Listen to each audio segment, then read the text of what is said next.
What is going on, beautiful people? Welcome to another episode of Self-Aware Narcissist Sundays. My name is Lee Hammock, your favorite self-aware narcissist.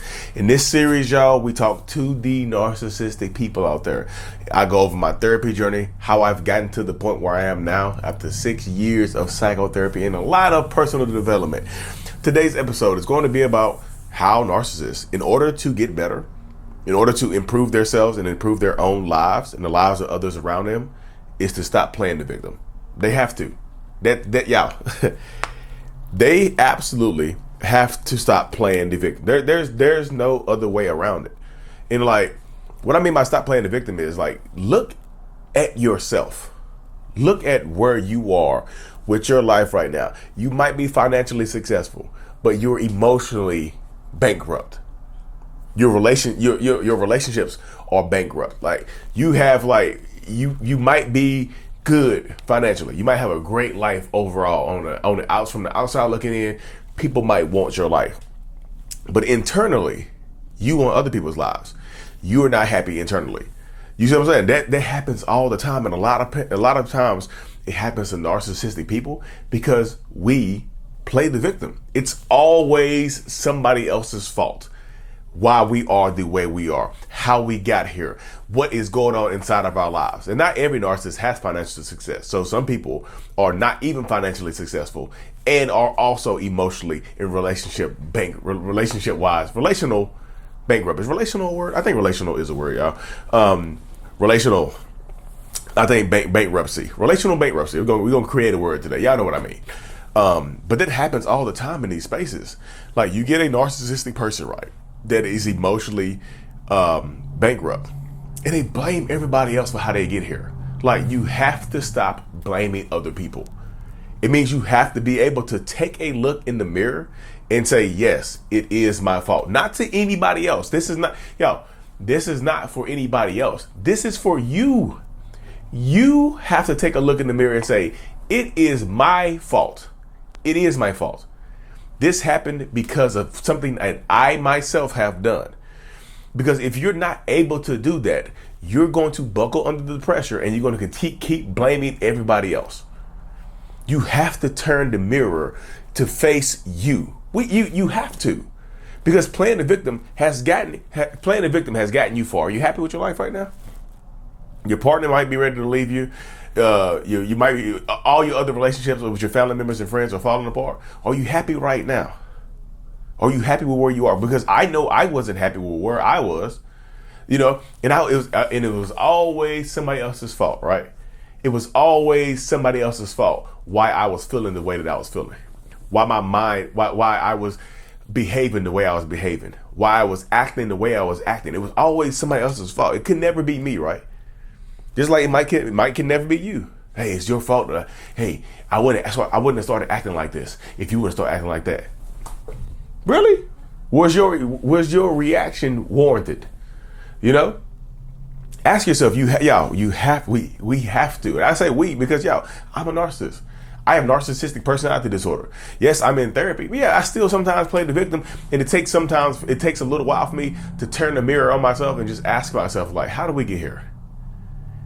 How did we get here? Is it really my partner's fault? Is it really my kid's fault? Is it really my business partner's fault that we are where we are right now? Is it their fault or is it my fault?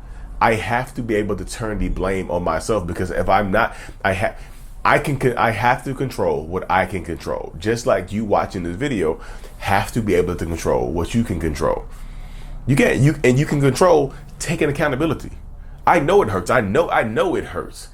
I know it sucks. Yeah, accountability sucks. Apologizing, I tell these people all the time, like, it's gonna sound funny, but apologies hurt. Like, they make me feel, me having to apologize to someone to take accountability and stop playing the victim, it hurts. It absolutely sucks. I promise you it does. And I'm like, I've lived there, I've apologized and I lived to tell the tale. I said I'm sorry, and I lived to tell the tale. I took accountability, and I'm still here talking to you right now. There's life after shame. There's life after accountability, but you have to be able to stop playing the victim in order for other people around you to feel comfortable around you. People don't want to talk to you. People are not going to want to deal with you because, like, I know I can't say this to this person. I know I can't say this to Lee because he'll react this way. I know I can't bring this up to Lee because he'll react this way, even though it is his fault we got here. I can't say it. I can't hold him accountable. There's no conversation to be had. And then you, as a narcissistic person, wonder why people don't want to talk to you. You wonder why your partner is telling their friends and family members about what's going on inside of your relationship instead of coming to you. Why the hell would they? Why did you come to me first? Why would they? You could have talked to me. No, they couldn't have. Be real. Be real. Be real. Could they have actually came to you and had a conversation about why what is going on in your life? Could they really have done that? Absolutely, probably not. No, they couldn't. Y'all, let's keep it hot. Let's keep it hot. No, they couldn't have. So many narcissists that I talk to personally love playing the victim because it makes them feel better about themselves. It allows them to justify their behaviors and justify their actions. Yeah, I mean, like, I'm literally in a self-aware narcissist group. I've been in these self-aware narcissist groups for years. They used to be a lot better than what they are right now, but these self-aware narcissist groups have just turned into another form of a victim group. Because if anybody comes in there saying something bad about narcissists, everybody gets their feelings hurt. Nobody wants to take accountability. They're always, the stigma. Lee Hammock added to the stigma. They be blaming me. They blame me. Lee Hammock and Sam Wagner and those people. Y'all, narcissistic people love playing the victim because accountability sucks. Even the self-aware ones. I'm telling you, even some of the self-aware ones, some people like sitting on their little victim stand and blaming everybody else. Oh, the stigma of narcissists, this. Y'all, it don't matter what Lee Hammock says about narcissists if your behaviors are not what I said they are. If your behaviors are not toxic, people wouldn't have a problem being around you.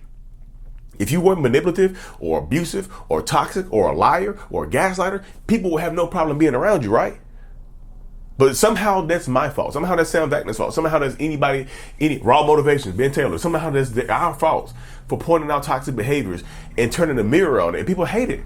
Like the self-aware narcissist, that's why I don't even post in the self-aware narcissist groups anymore, because I promise you they've turned into just bigger victim groups of a different type of victim. A different type of victim. Some people there realize what's going on, but a lot of people are just in there, they're just, oh no, the stigmatized, that's not narcissist, blah, blah, blah. It's wild, y'all. Even the self-aware narcissists, a lot of them still play the victim, including myself. Yeah, I said that earlier, including myself. I myself still play the victim a lot of times, and it takes me a little while to turn the mirror on myself to say, how did I get here? And if I'm in the wrong, which I am sometimes, I go apologize. I go face down shame. Like, you have to face shame. You have to face down shame and take accountability. How did you get here? If you're in a relationship with somebody, right? If you're a narcissist and you're in a relationship with somebody and you've done them wrong and they have not let it go yet, you have to deal with it. Like, why? Just because you're ready to move past it doesn't mean they are. Oh, but you forgave me, you should get over it. Why should they get over it? They're not done with it yet. You still haven't talked about it yet. You want to brush it under the rug. You got to be able to talk about it. You have to be able to take accountability for what you have done. And if you still find some way to blame the other person, then they're probably going to end up leaving you. They're probably going to end up leaving you alone. Even though you want to work on yourself, you can't. Now, progress, moving forward and being progressive in your health, in your healing, in your mental health, doesn't work without finishing stuff, without rectifying what you have done in the past. Especially if you're going to continue to deal with those same people. If you have nothing to do with those people again, it's been 20 years, that's different. If you're married or in a relationship, or these are your kids, and you still trying to have a relationship with your children after you've been toxic and abusive to them, toxic and abusive to them for a long time, you have to rectify the things that might have happened. You might have to look at things from their perspectives. I'm gonna do another video about introspection. I think next week's video is gonna be about introspection. Why a lot of narcissists have turned away from introspection. I think a lot of narcissists have the ability to be introspective, but they don't want to. I think introspection hurts narcissists. That's where my mind goes. I think being introspective hurts narcissistic people and brings a lot of shame and hurt and pain to them. Yeah, that's where my mind goes with it all, y'all. So if you're dealing with a narcissist or a toxic person or somebody along those lines, that's where the mind goes. That's the mindset, y'all. So if you're a narcissist watching this, congrats for watching this all the way through. Cause I'll be talking trash. Cause I know how I need to be talked to. I can't talk to, nobody could talk to me with kids' gloves and get me to change my behaviors. Nobody can talk to me with kids' gloves and get me to change who I am. Nobody can talk to me with kids' gloves and get me to take accountability, because why would I? Why would I change behaviors that I'm being rewarded for? Why would I? Now, that's where my mind was. Why would I change behaviors that I'm being rewarded for? Because they're hurting somebody else. Finish the sentence. Because they're hurting someone else. If you're a narcissist and you want to actually make the changes, actually believe it. You have to read that statement out loud to yourself. Why would I change behaviors that I've benefited from? And one of the main reasons is because they're hurting other people. Just because you benefit from it doesn't mean everybody else is benefiting from it. If I drop a damn bomb around my house and I'm the only person that survives, it kills, it unalives thousands of people. I'm the only person that survives. It benefited me because I got all this land and all the other stuff, but everybody else is gone. You see how that's self-beneficial right there? That's what it's like. That might be a bad analogy, but that's what my mind. I don't feel good today, y'all. It's Sunday. Head hurts and all the other good stuff. But I appreciate y'all. If you're a narcissist watching this, hey, it's time to make them change. It's time to power up, or not. I can't force you to do anything. Nobody can force you to do anything. Nobody can force you to stop playing the victim. But I wish the best for you. If you're a survivor, victim watching this, keep thriving. Okay, if they really want to make the changes, you should be able to hold them accountable. They should be able to take a little pushback from you. That's just my mindset. That's in my perspective, y'all.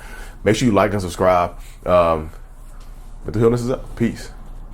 Thank you so much for making it to the end of my video, y'all. If you didn't know, we wrote a kids book called Remember It's Not Your Fault, to help kids understand that they are not in control of whatever circumstances they were born into. Talk about boundaries, tell them the truth, all of that stuff, y'all. It's available on Amazon right now, or the link in my description of every single video or podcast that you listen to. Thank you so much. Remember, it's not your fault. Peace.